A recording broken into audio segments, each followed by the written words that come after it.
Hello, it's Scott Manley here with episode 90 of The Interstellar Quest, which marks the 1 year anniversary of this grand endeavour.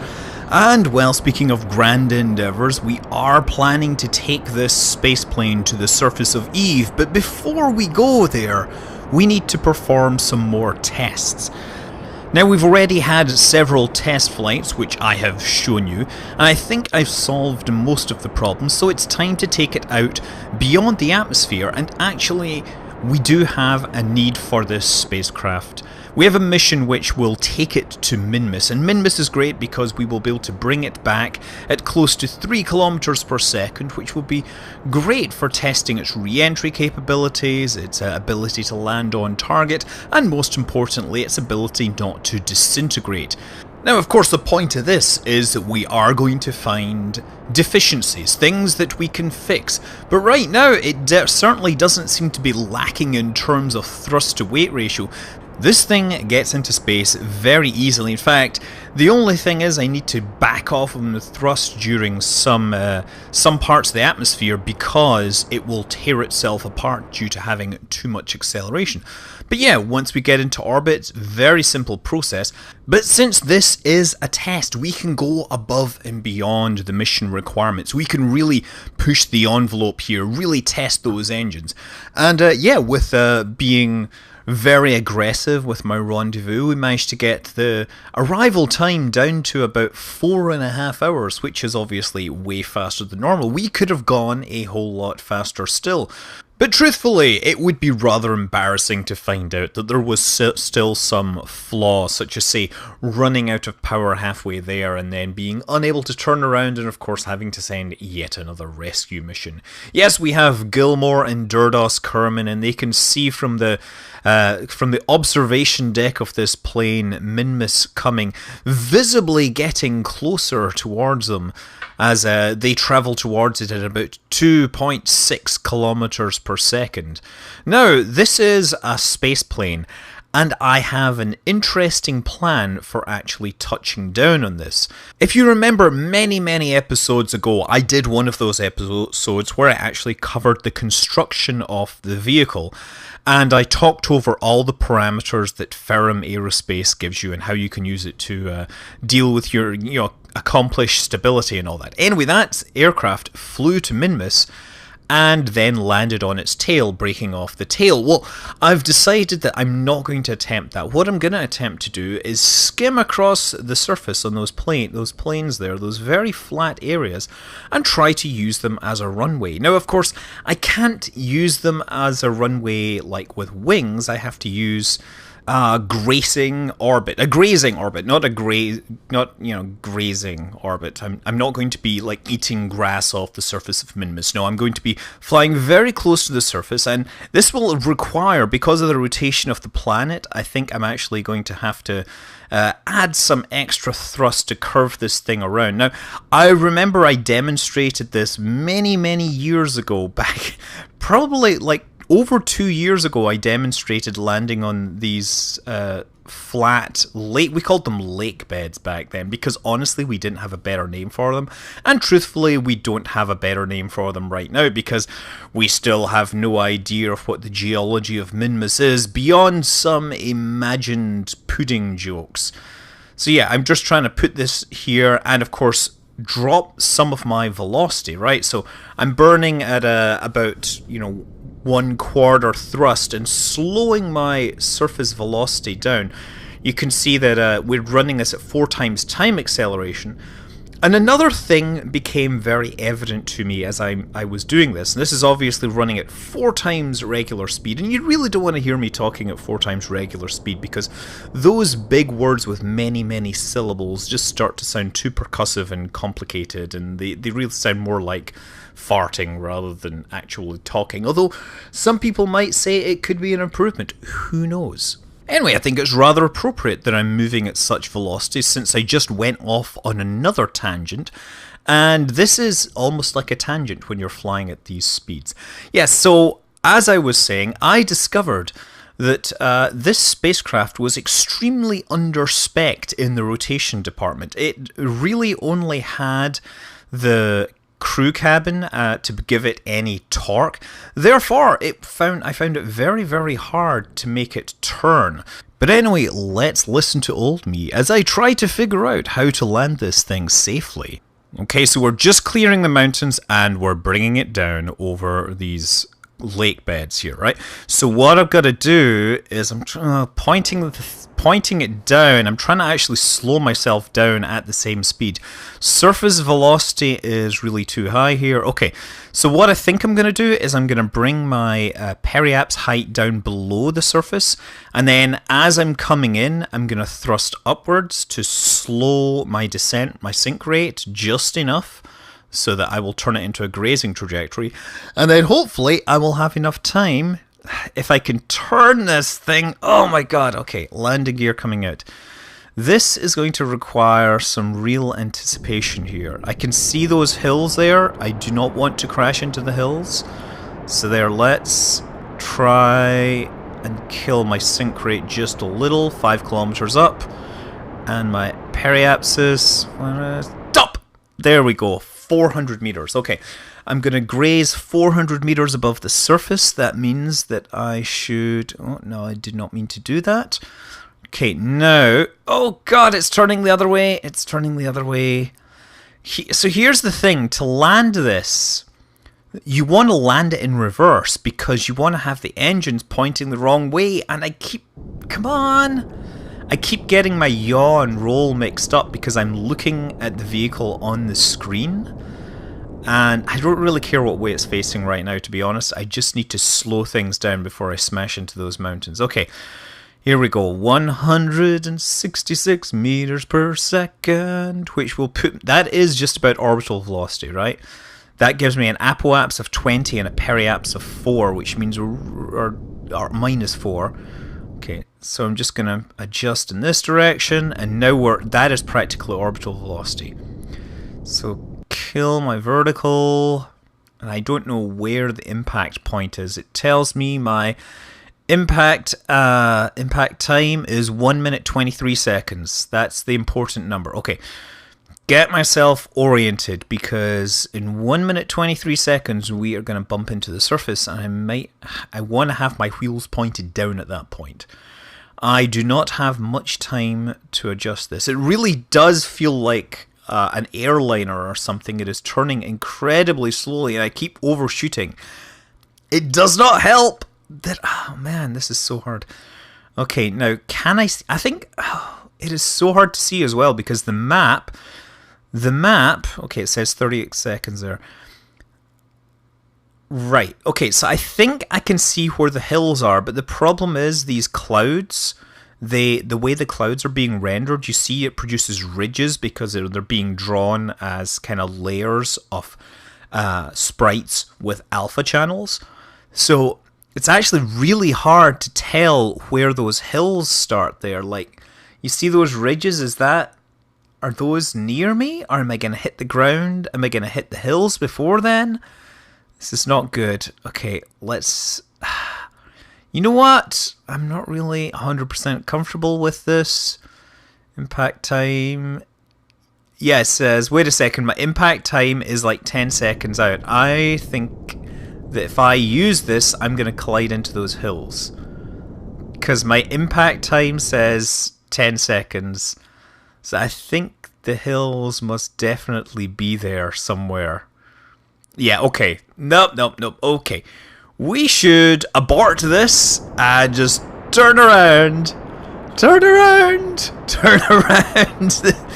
You know what? We could just do this in the other direction. Now that I've got more of a runway ahead of me, I just need to make sure I don't go too high. I gotta keep my altitude low. And we're going up now. Wait for my altitude to start dropping and then thrust off and once again get some more near orbital velocity. As long as it's a significant fraction of orbital velocity, then it should mitigate gravity enough to make my sink rate manageable and therefore not destroy the landing gear. Of course, this is all entirely theoretical, and it's entirely possible I dashed these brave crew members into the surface in rather unfortunate style. Okay, 152 meters per second, we are doing well. Turn around, I have 44 seconds. Okay, I have 44 seconds till to impact the surface. And yeah, look, you can really see the layers of the cloud, the way they're rendered. This is just because of the way cloud rendering works, right? We have these multiple layers, and where they intersect another surface, you're going to get these hard edges. But you know what's going to be hard is landing sideways at this speed. My impact time says 17 seconds. I'm really starting to run out of time. Now, I need to make sure I don't end up... Okay, so I think what I'm doing is my vertical speed is too high, so I'm going to try and lift the nose up, thrust upwards, and hopefully that will drop my vertical sink rate. Okay, so now my sink rate is zeroed out, and I'm zipping across the surface backwards. This is now starting to look pretty good, right? Now it feels like I know what I'm doing. Although I'm well below orbital velocity. The eccentricity of this orbit is at 0.67, which means I'm really not actually getting the benefit that I want. And I'll just do this ever so carefully like this. Again, thrust upwards, 67 meters up, skimming across the surface at 80 meters per second. Now it's time to see if this landing gear design will work in reverse. I just got to get everything lined up. You see, we don't have aerodynamics or anything to help us get straight here, but we do have much lower gravity to make this thing a little easier. And thrust, just to stop, and touchdown. That's pretty good. A bit of a roll there, but thankfully we brought those extra wheels along. Just drop my speed a little, irradiating the surface, and brakes. Yay! We have successfully touched down in reverse. That's the way to do it. Okay, so now we have a mission here. We need to send one of the crew off with the Highlander. Just one? There can be only one, because the other one needs to fly back to Kerbin, of course. When we last left the Highlander, it was parked in the Highlands. So, yeah, Seanlock Kerman has to zip across the surface, and yeah, you see me frantically trying to find the fuel balancer, because it needs to be reactivated every time we relaunch this thing, otherwise it eventually runs out of fuel. And Seanlock just adjusting. You see me using the nav ball again to navigate and put me as close to the target as possible, and then I think, oh wait, I'm a little too close. I probably shouldn't land on top of this thing. Just land it nearby and, well, very carefully touch down.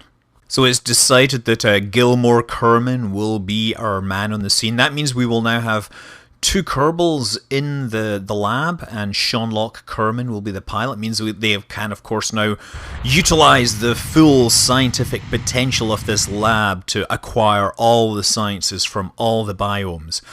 But initially we're just taking a short 2.5 kilometer hop to make sure it's away from the deadly radiation that this aircraft will produce. We're getting ready. We're going to use this just like a runway. All we need to do is accelerate horizontally across the surface of Minmus until we're moving close to orbital velocity and we bounce off into the air or into space. There's no air involved. Of course, if we keep this up in a straight line, we're probably going to hit those mountains. So immediately I pull sharply up to make sure that I get over and get into orbit so I can return home. Now, during the previous episode, I asked for potential names, and I think the obvious winner for this was the John Patrick Mason, which is Sean Connery's character from The Rock, right? He is supposedly one of the few people to have escaped Alcatraz and yet still be somehow in custody. I'm not sure how that works, but yeah, he knows the ins and outs of the prison and will take whatever his name, Stanley Goodspeed, is that's his name, into the prison so that he can disarm a bunch of chemical warheads before they launch them all over San Francisco and make my day pretty terrible. I remember thoroughly enjoying that movie when I watched it, but it's kind of funny to go back and watch it and then having moved to San Francisco and seeing all the sights and stuff. It's like when, if you watch movies where your own city is in it, then it changes your perception of it. Anyway, the other thing that everybody seemed to have some great opinions, great ideas on was about a landing gear placement, right? A lot of people had talks, and a lot of people were very smart, and they said, look, this is what real aircraft do. And they gave me links to design documents, papers, and all that, which was very helpful. It's great for a lot of things, but it doesn't actually apply to this, because one of the things with regular aircraft is, they can put their engines in the most appropriate places. This aircraft is unlike most regular real-world aircraft because it has this huge fat engine on the rear. It has a 3.75 meter engine. And that meant that the rear is the widest part of the plane, which doesn't unfortunately lend itself to a lot of conventional aircraft landing gear designs unless I can make them longer. I have seen Bahamut D or whatever. He has procedural landing gears mod in development. Very excited for that. Not that I will be able to employ it with this particular playthrough, but all the same, landing gear, one of those things that I eternally have problems with. Anyway, we have made some adjustments to our orbit. We're going to come down over the pole, but actually we're not going to land on this initial entry. We're mostly just testing the vehicle. So what we're doing is we fly it through periaps and then immediately flip it upside down to try and control my vertical, the rate of climb. Although I'm pointing the nose down here, I'm actually climbing simply because my velocity is so high. I'm just trying to bleed off velocity here because you can see that the Kerbal Space Center is actually on the other side of the planet. So point the nose completely down and start firing the engine. Turns out I didn't bleed off nearly enough energy.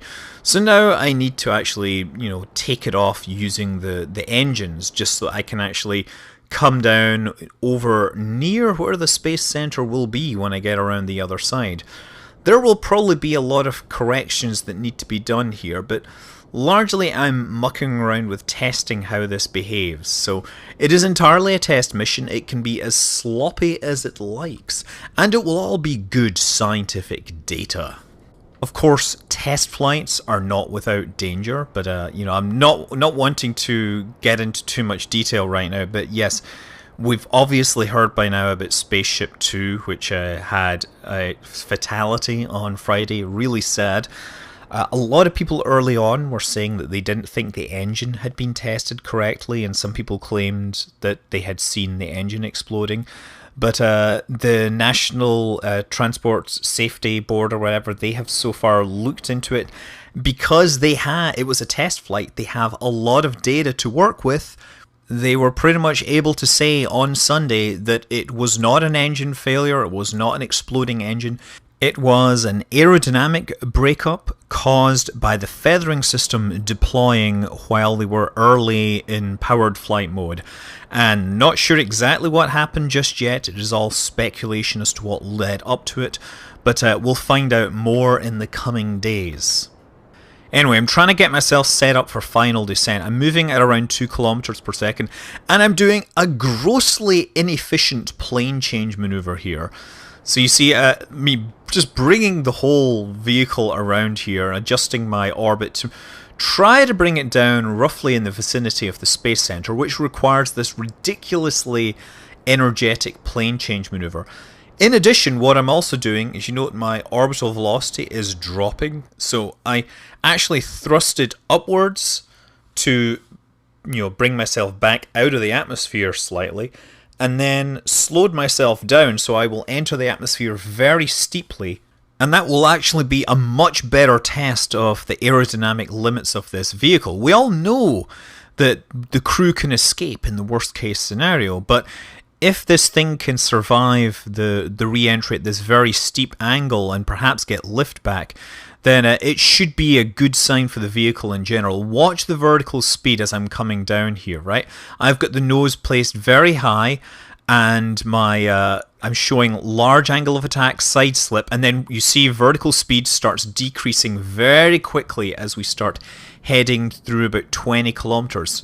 Now, my vertical speed brings down and gets completely arrested at around 20 kilometers. That worked exceptionally well. Now I just need to turn the aircraft somehow, very carefully again, because you don't want the G loading to go above about 3G, otherwise you can of course experience a breakup here. I'm still trying to take away as much speed as possible, so that's why we're keeping it in the yellow zone where we're getting warnings about large angles of attack.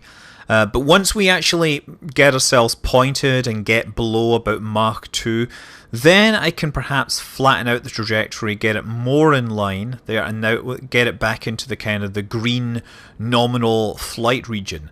So yeah, I've adjusted the nav ball to get everything right.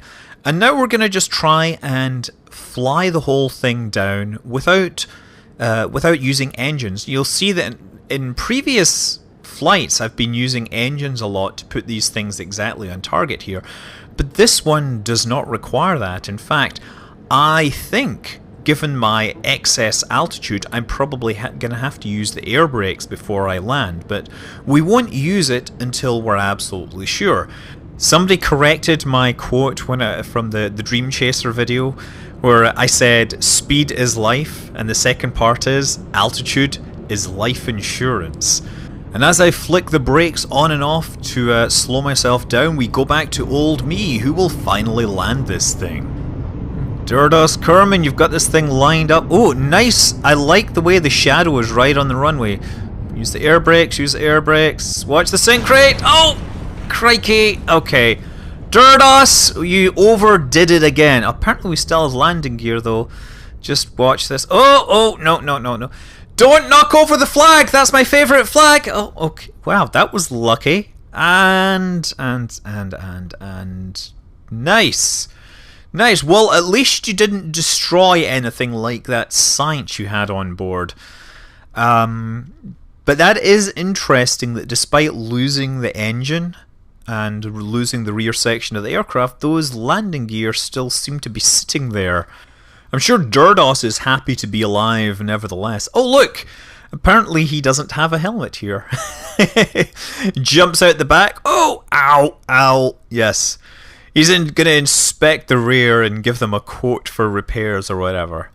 Well, there's your problem! Look at that. He literally landed so hard the landing gear got smashed up into the aircraft. Yeah. Oh, and the landing gear are actually attached. They're not just like stuck in there. They are physically attached to the aircraft. Well, we have returned safely, and next we shall have to take this all the way to Eve. Perhaps with a little more finesse on the landing. But until then, I'm Scott Manley. Fly safe.